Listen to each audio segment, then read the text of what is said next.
마태복음 13장 24절 말씀입니다. 예수께서 그들 앞에 또 비유를 들어 이르시되 천국은 좋은 씨를 제 밭에 뿌린 사람과 같으니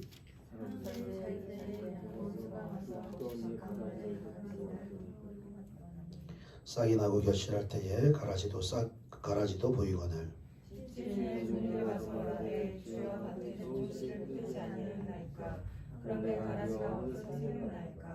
주인이 이르되 원수가 이렇게 하였구나. 종들이 말하되 그러면 우리가 가서 이것을 뽑기를 원하시나이까?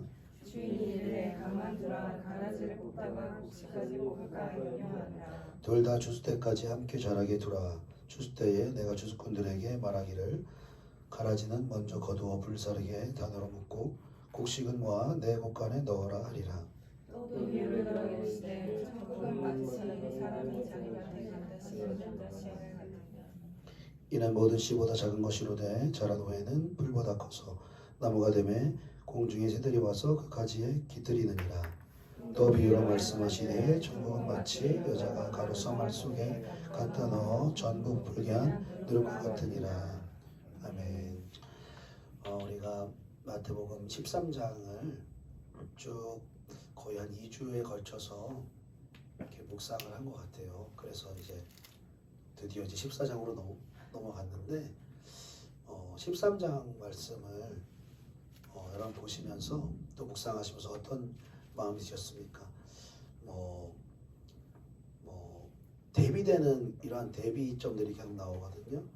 무리와 제자, 또 의인과 악인, 또 곡식과 가라지, 또 천국과 지옥이라는 단어는 안 썼지만 풀무불에 던져질 곳이라는 천국과 지옥을 대비하면서 그러나 우리에게 여러 가지 교훈들을 주셨죠. 그리고 또 어떻게 보면은 개인적으로는 좀 반복되는 메시지도 좀 많이 있었던 것 같아요. 왜냐하면 계속 천국에 대한 중심을 가지고 말씀에 이렇게 구성이 되다 보니까 또 중복되는 말씀들도 좀 있었던 것 같습니다.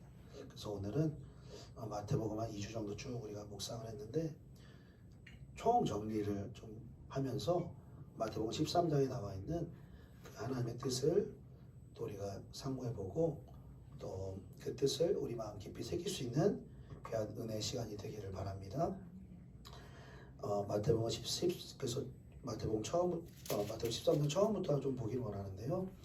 마태복음 13장 2절에 보니까 큰 무리가 예수님께 모여서 그 예수님이 배에 앉으셔서 해변에 서 있고 배에 올라가 앉으셔서 비유로 그들에게 말씀하시기를 시작하시는 것입니다. 여기서 그들이라고 하면 큰 무리를 말하는 것입니다. 비유로 씨 뿌리는 비유, 즉 길가와 돌밭과 가시떨기와 좋은 땅에 걸친 네 가지 마음밭에 대해서 말씀을 하시는 것이죠. 자, 우리 성경에 보면은 그 무리에 대해서 말씀하시면서 대비대에서 말씀하시는 것이 제자에 대한 말씀을 우리에게 말씀하는 것을 볼 수 있죠. 비유는 무리들에게 하고 또 마태복음 13장 10절에 보니까 제자들이 마태복음 13장 10절로 11절까지 한번 읽어봅시다. 마태복음 13장 10절로 11절 시작. 제자들이 예수께 나와 이르되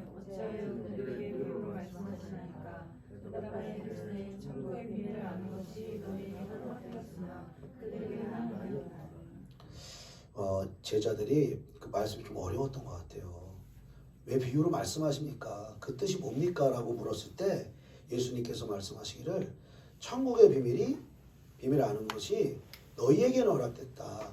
즉 제자들에게는 허락됐지만 그들에게는 그 천국 비밀이 허락되지 않았다라고 말하는 거예요. 수많은 무리들이 예수님을 따랐는데 예수님 말씀도 듣고 영고침도 받고 예수님을 따라왔는데도 그들에게는 천국의 비밀이 열어지지 않았다라는 거예요. 즉 무리 중에서는 그 무리의 단계에서 생을 마치게 되면 이 사람은 하나님의 심판을 받게 됩니다. 형벌을 받게 됩니다. 그 풀무불에 들어가서 이를 갈게 되리라 말씀하신 그 부류의 사람들이 바로 무리에 있는 사람들이 왜입니까? 천국의 비밀이 이들에게 열어지지 않았기 때문이에요. 제자들에게는 열어지지만 무리들에게는 열어지지 않는 거예요. 교회를 와도 무리로 있게 되어지면 예수를 믿는 믿음이 이들 안에 심겨지고 계시되어지지 않으면 교회에 있을지라도 예배 드릴지라도 봉사를 열심히 할지라도 그들이 심판받고 마지막 때에 멸망받을 수 있다라는 것입니다. 왜 무리들에게는 그 천국 비밀을 허락하지 않으시고 제자에게는 허락하시는가? 마태복음 13장 15절에 보니까 그들이 왜 천국 비밀이 허락되지 않았는지 마태복음 13장 15절 보니까 이 백성의 마음이 완악하다라고 말해요. 마음이 완악하다. 이 마음이 완악하다는 것을 로마서 1장에는 이렇게 표현합니다. 그들이 마음에 하나님 두기를 싫어하매라고 말하는 거예요. 하나님을 믿고 교회를 나오고 예수를 따르지만 실제적으로 그들의 마음속에 하나님을 두기를 싫어하는 거예요. 하나님을 주인으로 삼고 하나님의 뜻대로 행하며 또 하늘의 영광을 위해서 살아가려는 마음이 없고 그것을 꺼려하고 싫어한다는 거예요. 그리고 오직 자기 자신을 위해서 예수를 따르는 거예요. 자기 자신의 육적인 목적을 위해서 주님을 따르는 것입니다. 그래서 요한복음 6장에 보면은 또 거기도 오병이어 사건을 주님이 일으키면서 큰 무리들이 예수님을 따라옵니다. 그랬을 때 예수님께서 그들이 주님을 따르는 이유에 대해서 이렇게 말씀하시는데 너희가 나를 찾는 것은 표적을 본 까닭이 아니요 떡을 먹고 배부른 까닭이로다.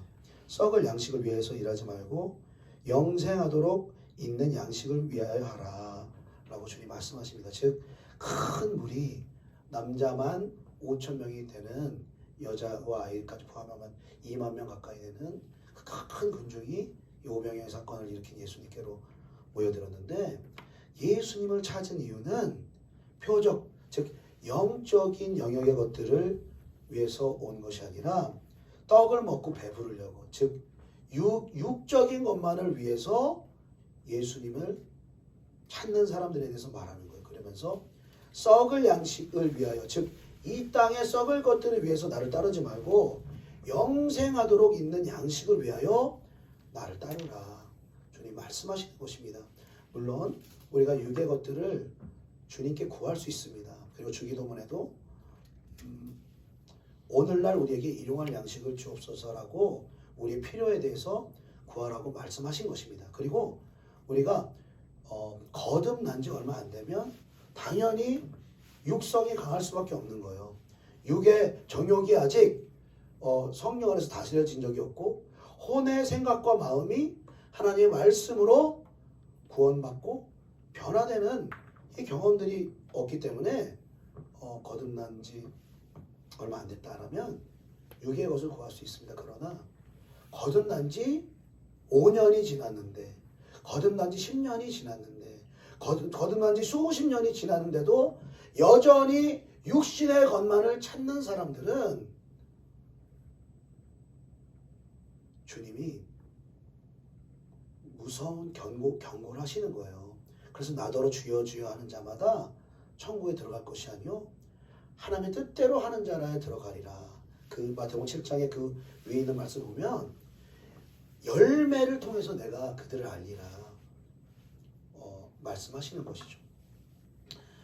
그래서 우리는 무리에 속한 영혼들을 도와야 하는 것입니다. 할렐루야. 교회 안에 있다고 다 안전한 것이 아닙니다. 목사님이나 어떤 구원에 대한 교리를 동의하고 인정한다고 해서 그 사람이 구원이 온전한 것이 아닌 것이죠. 그가 예수 믿는 분명한 증거가 성경을 통해서 또 삶의 또 간증을 통해서 열매를 통해서 나와야 하는 것입니다. 그래서 저와 여러분을 하나님 구원하게 하신 것은 여러분 구원만 하시려면 왜 우리를 이 땅에 보내셨습니까? 지옥 갈 위험이 있는 우리를 왜 이 땅에 태어나게 해가지고 그죠? 응? 우리를 이 땅에 보내시고 거듭나게 하신 것은 아직 그 영혼들이 거듭나지 못하고 무리에 있어서 그들의 영혼이 저와 여러분인 교회 공동체를 통하여서 그들에게 복음이 증거되고 그들을 섬기며 그들을 위해서 기도하는 가운데 그들이 예수 믿는 제자의 반열로 거듭난 하나님의 사람으로 옮겨져야 할 줄로 믿습니다. 자, 그런데 성경에는 제자 가운데서도 두 부류가 있다라고 말씀을 하세요. 제자면 다 예수님 따르고 주님의 말씀대로 또 하나님의 영광을 살 것 같지만 제자도 두 부류로 하나님 나누시는데 첫 번째는 모든 거듭난 신자는 제자로 부르심을 받습니다. 할렐루야. 예수님께서 마태복음 28장의 마지막 지상명령을 말씀하실 때 그러므로 너희는 모든 민족을 제자로 삼는 거예요. 거듭났다라는 것은 무슨 말이냐면 이제 제자로서의 훈련이 시작되었다 이렇게 표현을 해야 되는 거예요. 그냥 거듭났으니까 그냥 천국은 가고 지옥은 이제 드디어 안 가게 됐으니까 그냥 마음껏 이 땅에서 육적으로 살아보자 이게 아니라 제자로서의 준비되어지는 그 시작이 바로 거듭나는 순간이라는 것입니다. 그런데 그 요한복음 6장에 그 예수님께서 나는 하늘에서 내려오는 떡이고 또 내 피를 먹고 내 그 떡을 먹어야 내 몸을 먹어야 산다 그런 말씀을 이렇게 하시니까 요한복음 6장 60절에 제자 중 여럿이 듣고 말하되 이 말씀은 어렵도다 너가 들을 수 있느냐 이렇게 말합니다. 무리들이 아니에요. 무리들이 제자 중 여럿이 듣고 그 말씀이 어렵다고 말하면서 그때부터 그의 제자 중 많은 사람이 예수님을 떠나가고 다시 그와 함께 다니지 아니하더라 이렇게 말씀하십니다. 그러니까 성경에 보면 제자로 부름을 받지만 부름에 응하지 못하고 끝까지 주님을 따르지 못하고 중간에 다시 턴을 해서 예전의 삶 거듭나기 전에 추구하던 육신과 그러한 육신의 정욕과 자기가 주인된 삶을 그쪽으로 회귀하는 사람들이 많다는 거예요. 그럼 부자 청년 우리가 복음서에 이야기가 나오는데 부자 청년도 영생을 진지하게 갈망하던 사람이었습니다. 그래서 영생을 어떻게 하면 얻을 수 있습니까? 예수님께 찾아갔을 때 예수님이 계명을 지켜라 라고 말했을 때 자신 있게 저 계명 다 지켰습니다. 이제까지 어렸을 때부터 다 지켰어요. 무엇이 부족합니까? 라고 했을 때 주님께서 핵심적으로 딱 그 안에 부족한 것을 말씀하시는 것이죠. 제 돈이 하나님보다 더 우상인 거예요. 이 사람이 더 먼저가 돼 있는 거예요. 그 중심을 아시고 너한테 있는 재산을 다 팔아서 가난한 자에게 다 나눠주고 너는 나를 따르라. 그러면 천국이 보장이 된 거예요. 그리고 제자로서의 삶을 주님과 함께 걸어 나아가는 것이죠. 그런데 천국을 그토록 갈망하며 또 모든 계명을 다 지켰던 이 부자 청년이 아멘 하고 기쁨으로 주님의 말씀을 순종한 것이 아니라 근심하며 돌아가더라 이렇게 말하는 거예요. 즉 돈이 주인된 것, 만몬이 주인된 것들을 끊어내지 못하고 주님을 따르는데 실패한 것입니다. 물론 이 부자 청년에게도 어떠한 기회가 주어졌을 거라고 저는 믿습니다. 우리들도 마찬가지죠.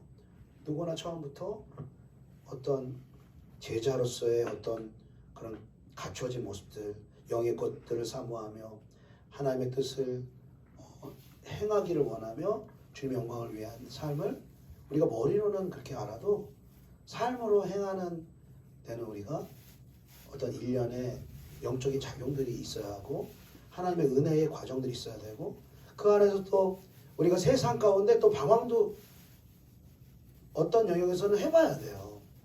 해봐야 돼요. 이 세상의 것으로는 나의 영혼이 만족할 수가 없구나.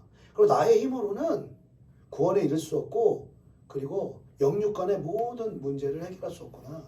그 실패를 겪어본 이후에 주님의 제자로서 더욱더 자원하는 마음으로 나아가게 되는 것입니다.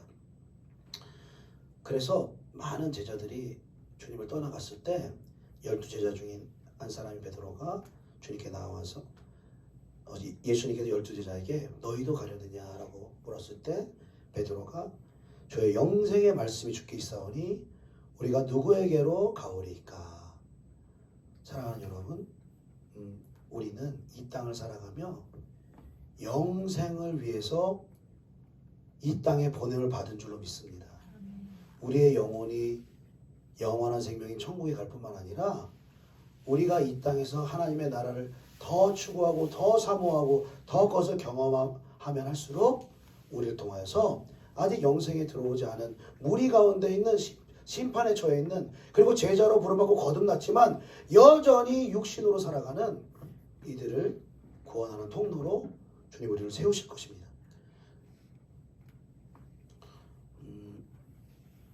자, 그래서 어떻게 참된 제자가 되어지는가에 대해서 마태복음 13장 24절에서 30절 오늘 본문 말씀에서 말해주고 있는데요.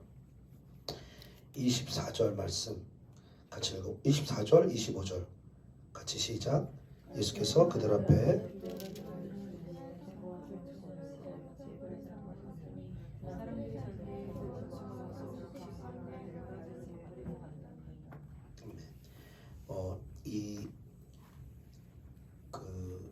마태복음 13장 36절부터 이 가라지 비유에 대해서 풀이를 해주시는데 천국은 좋은 씨를 세상에 뿌린 사람과 같다라고 했어요. 그리고 이 좋은 씨를 뿌린 분이 누구라고 했습니까? 37절에 보니까 좋은 씨를 뿌리는 이는 인자요 이렇게 말합니다. 인자라고 하면 예수님을 가리키는 것이죠. 그러니까 천국은 좋은 씨를 세상에 뿌린 사람. 그러니까 그 예수님이세요. 천국 이꼴 예수님이라는 거예요. 근데 좋은 씨라는 것은 하나님의 아들들, 하나님의 자녀라는 거예요. 밭이라는 것은 세상을 말하는 거예요. 세상이라는 밭에 좋은 씨를 예수님이 뿌리십니다. 하나님의 자녀들을 뿌리세요. 좋은 씨로 뿌리세요. 뿌려졌으면 씨를 뿌린다는 것은 무엇을 목적으로 씨를 뿌립니까? 열매를 맺기 위해서 뿌리는 거예요. 그냥 아무 목적도 없이 그냥 뿌렸으니까 됐다. 뭐 좋은 씨니까 천국 가는 사람들이니까 됐으니까 그냥 뿌리기만 하자 이게 아니죠. 뿌려졌으면 싹이 트고 가지가 자라나서 열매 맺을 때까지 자라나야 되는 거죠. 그죠? 그러니까 주님이 좋은 씨인 하나님의 자녀를 세상에 뿌린 것은 그 좋은 씨인 하나님의 자녀들이 영적으로 성장하여서 싹이 나고 가지가 나고 열매를 맺기 시작하면서 그 열매가 주렁주렁 탐스럽도록 그 열매가 맺도록 세상 가운데 뿌린 것입니다. 그런데 동시에 악한 자인 마귀가 가라지를 뿌렸다고 말해요. 가라지. 그리고 가라지를 풀이할 때에 가라지를 뭐라고 그러냐면 38절에 보니까 악한 자의 아들들이래요. 악한 자의 이게 직접적으로 얘기하면 마귀의 자녀들이라는 표현이 나옵니다. 요한복음이나 요한일서에 보면은 마귀의 자녀와 하나님의 자녀 이렇게 나눕니다. 그리고 이 악한 자들을 세상에 같이 뿌린대요.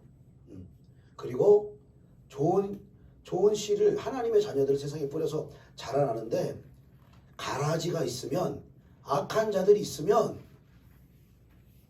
이게 방해를 받을까요? 안 받을까요? 당연히 방해를 받겠죠. 그래서 주의 종들 천사들이 주님께 말하는 거예요. 이거 좋은 씨 잘하는데 열매 맺는데 이거 방해될 텐데요. 이거 뽑아버릴까요? 이거 제해버릴까요? 그러니까 주님이 말씀하시죠. 아니다. 제하지 말아라. 제하지 말고 그거 뽑으려다가 좋은 씨가 자라는 곡씨까지 뽑겠다. 하나님의 자녀들까지 뿌리를 뽑을 수 있다.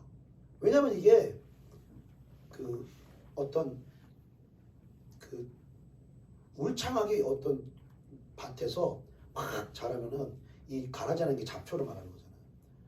어느 시점까지 확 안 자라면은 울창하게 자랐으면 뭐가 뭔지 헷갈립니다. 뭐가 진짜 좋은 나무고 뭐가 가라지인지 처음에 헷갈려요. 쫙 크게 자라면 나중에 구분이 딱 돼요. 그래서 주님 말씀하신 가라지를 먼저 모아서 정리해서 불태워버리고 그 다음에 남아있는 이 곡식, 이 열매를 추수해서 곡간에 넣겠다. 천국에 들어가게 하겠다. 주님 말씀하시는 거예요. 여러분 가라지를 뽑다가 좋은 씨인 하나님의 자녀들 곡식까지 망쳐지겠다라고 주님 말씀하시는 의미가 무엇입니까? 주님은 가라지 뽑는 거 여기에 주님의 초점이 있지 않아요. 주님은 이 세상에 있는 모든 악인들을 없애버리는 거, 악인들을 심판하는 거 거기에 주님의 초점이 있지 않습니다. 주님의 시선과 주님의 초점은 악인들에게 있는 것이 아니라 의인들에게 있다라는 거예요. 좋은 씨에게 있다라는 거예요. 곡식된 주렁주렁 하나님의 성령의 열매를 맺게 되는 주님의 자녀들에게 있다라는 거예요. 그리고 이 가라지가 악한 자들이 정말로 깨어있는 하나님의 자녀, 하나님의 백성들을 구분할 수 있는, 분별할 수 있는 시험의 도구로 사용될 수 있다는 것입니다. 우리 이 나라의 민족에도 지금 악한 자들이 많이 있죠.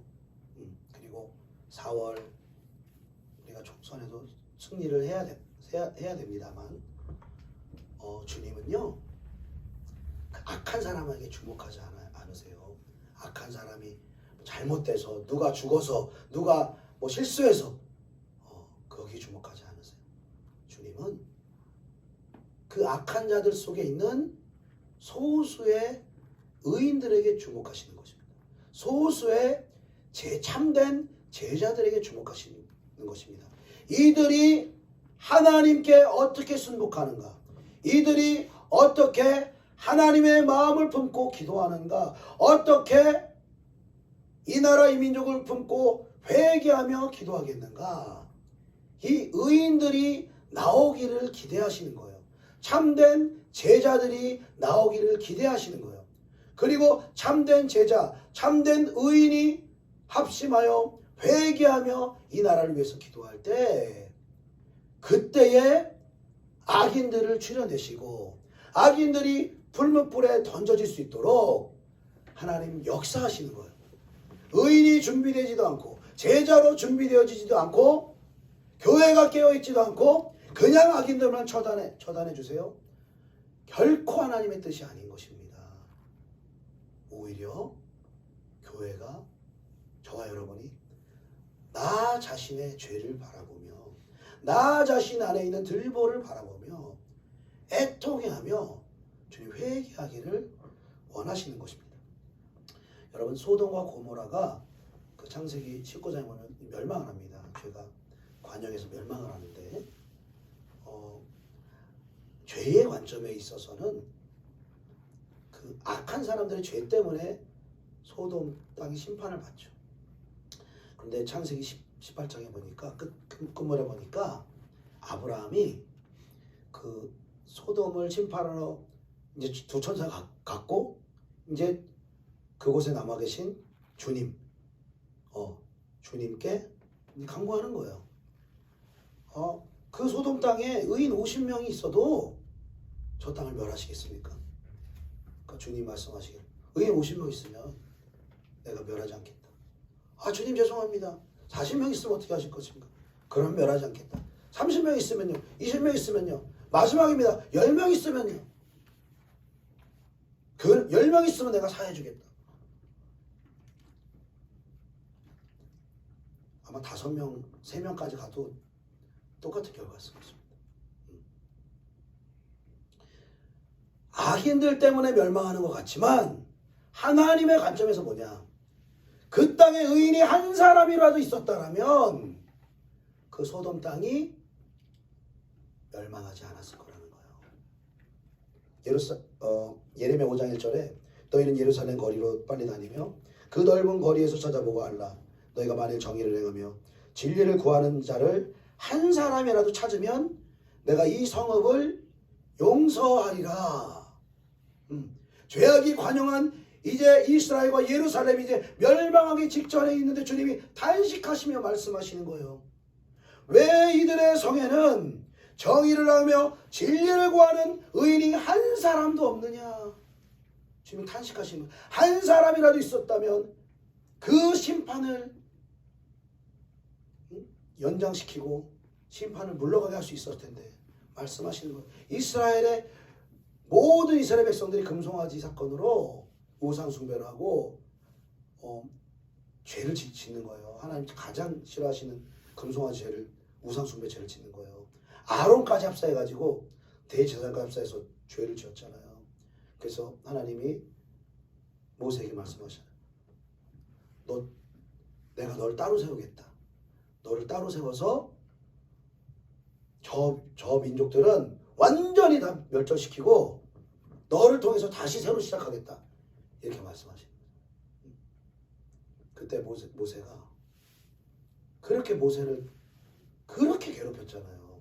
그렇게 원망하고 그렇게 불평하고 그렇게 모세를 죽이려고 난리를 쳤던 그 백성들을 향해서 옳습니다. 저들을 처단해 주십시오. 저들을 심판해 주시고 새 출발합시다. 이렇게 하는 것이 아니라 주님 저들의 죄를 용서해 주십시오. 저들의 죄를 용서하지 않으시려면 나를 주님의 생명책에서 지워버려 주시옵소서. 그 하나님의 마음을 가진 의인한 사람의 간구와 회개의 기도를 통하여서 멸망받은 이스라엘이 구원의 길로 다시 가나안의 여정으로 나아갈 수가 있게 된 것입니다. 사랑하는 여러분, 이 땅에 너무나 많은 악이 관영하고 있습니다. 너무나 많은 음란함들이 관영하고 있습니다. 너무나 많은 악인들이 이 세상을 잘못된 곳으로 심판의 길로 멸망의 길로 여러분 그 방향으로 나아가고 있습니다. 그러나 저와 여러분 악인들에게 주목해서는 안 되는 것입니다. 그 악인들을 우리 스스로가 심판의 자리에서 우리 스스로가 판결을 내리고 우리 스스로 심판하는 자리에 그 자리에 있으면 뭐합니까? 이 나라 이 땅을 변화시키는 건 하나님 손에 있는데 하나님이 변화하게 하시는 의인의 삶으로 제자의 삶으로 우리 자신을 변화시켜 나아갈 때 우리의 삶과 눈물의 기도를 통하여서 이 나라의 민족을 변화시키시고 정선도 승리하게 하시고 멸망할 악인이 있다면 하나님 드러내실 것입니다. 우리의 변화를 통하여서 우리의 겸손과 회개를 통한 눈물의 기도를 통하여서 처단할 악인을 하나님 처단하실 것입니다. 그 우리 몫이 아니에요. 우리가 처단하려고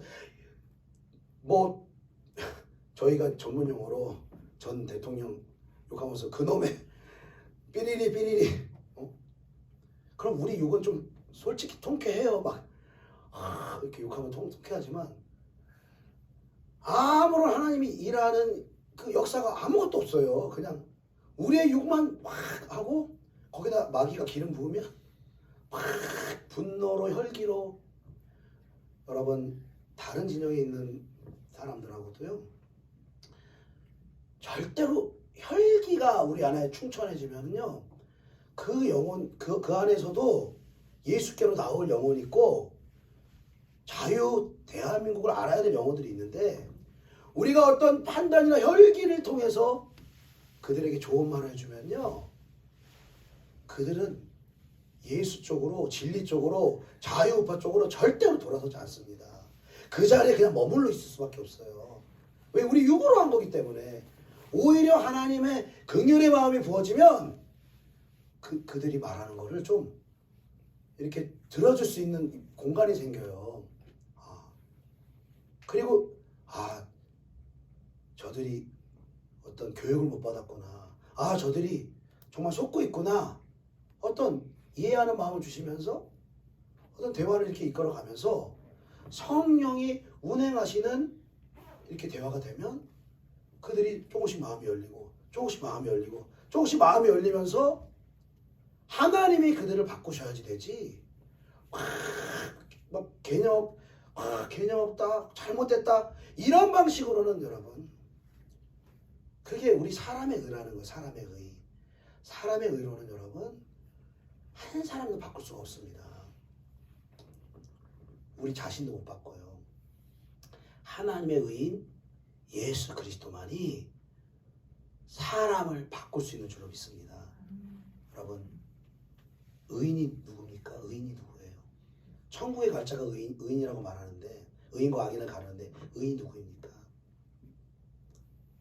의인이라는 건 사람 앞에서 의인을 얘기하는 게 아니에요.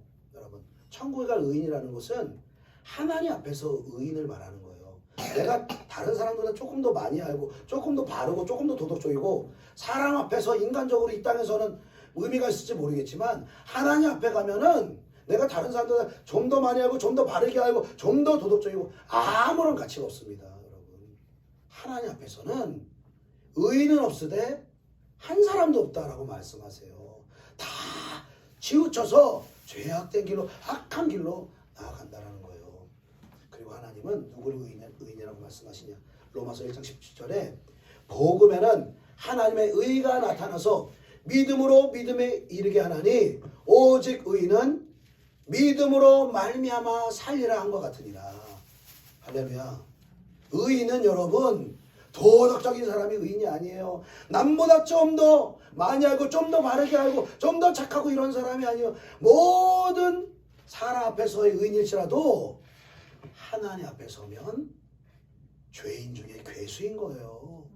그리고 의인이 되고 하나님의 나라에 가까워지면 가까워질수록 나는 의인이에요. 나는 다른 사람보다 나아요. 나는 다른 사람보다 많이 알아요. 절대로 이렇게 못합니다.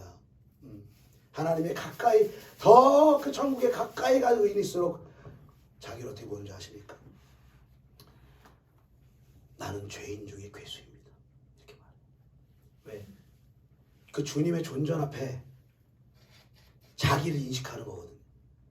내 육으로 나를 인식하는 게 아니라 다른 사람이 보는 입장에서 나를 인식하는 게 아니라 거룩하신 그 죄를 공의로 심판하시는 그 하나님 앞에 섰을 때 자신의 완전한 죄됨을 보는 거예요. 그래서 이사야 6장에 이사야 선지자가 거룩한 스랍들 천사들이 천군 천사가 와서 그 보호자 앞으로 이사야를 이끌었을 때 그 하나님의 보호자 앞에서 이사야가 고백한 고백이 뭡니까? 화로다. 나는 망하게 되었도다. 이렇게 말하는 거예요. 거룩한 모든 사람들이 가장 거룩해 보이는 이사야 선지자가 하나님의 보호자 앞에 서니까 화로다. 나는 망하게 되었도다.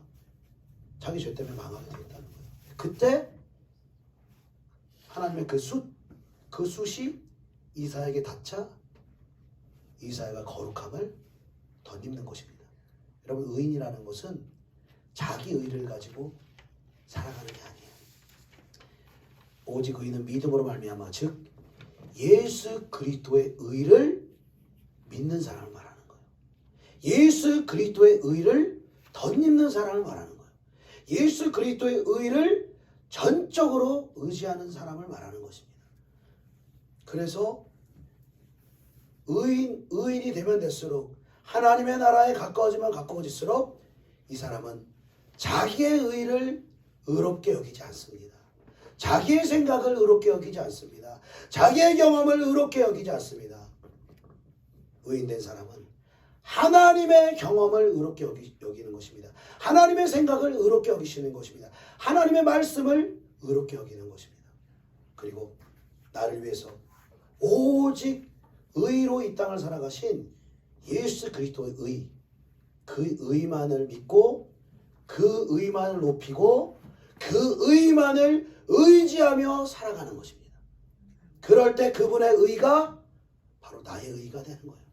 그럴 때 그분의 이 땅을 하나님의 온전한 말씀을 살아내신 그분의 의가 나의 의가 되어서 이 땅을 하나님의 거룩한 말씀대로 살아갈 수 있는 힘이 우리에게 생겨지는 것입니다.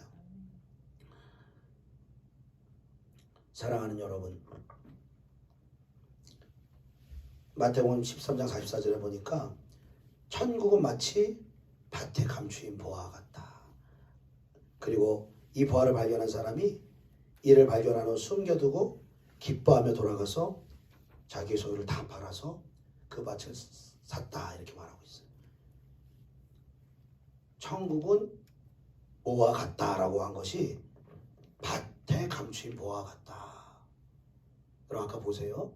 천국은 좋은 씨를 뿌린 사람과 같다. 이 좋은 씨를 뿌린 사람이 누구라고요? 예수님. 천국은 예수님이라는 말이에요. 천국은 마치 밭에 감춘 보화와 같다. 천국은 밭에 감춘 보화다. 그럼 이 밭에 감춘 보화가 뭘까요? 예수 그리스도. 그래서 골로새서 2장 2절 3절에는 하나님의 비밀인 그리스도를 깨닫게 하려 함이니 그 안에는 지혜와 지식의 모든 보화가 감추어져 있느니라.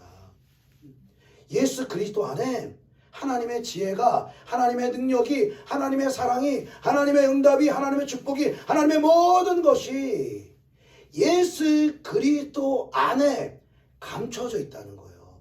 그 가치를 아는 사람, 믿는 사람은 자기의 모든 것을 바쳐서 그 밭을 사는 거예요. 그러니까 제자들에게 천국의 비밀이 알려졌다는 말은 예수 그리스도를 아는 비밀이 그들에게는 열어졌다는 거예요. 근데 무리에게는 왜 안 열리냐? 예수 그리스도를 아는데 관심이 없거든요. 영생도 천국도 관심이 없거든요. 오직 육의 사람, 오직 옛사람인 육신의 본성대로 사는 사람, 이 사람이 잘 되는 데만 관심이 있는 것입니다. 그래서 요한복음 17장 3절에는 영생 곧 유일하신 참 하나님과 그가 보내신 자 예수 그리스도를 아는 것입니다. 예수님이 천국이요, 예수님을 알면 알아갈수록 우리 안에 있는 천국은 더 커지는 것입니다. 예수님을 아는 비밀이 우리 안에 계시되면 계시될수록 제자로서의 삶이 더 성장해지는 거예요. 성숙하게 되는 거예요. 우리의 의지에 달려있는 게 아니에요. 우리의 노력에 달려있는 게 아니에요. 예수가 계시되어야 되는 것입니다. 예수 그리스도를 알아야 되는 것입니다. 영으로 알아야 되는 거예요. 알아지는 만큼 천국이 커지고 천국이 경험되어지고 모든 예수 안에 있는 감춰져 있는 보화가 우리에게 오는 것입니다. 그리고 그 예수가 커질 때에 우리 결론입니다. 마태복음 13장 31절 32절 같이 읽어봅시다. 마태복음 13장 31절 32절 시작. 또 비유를 들어 이르시되 천국은 마치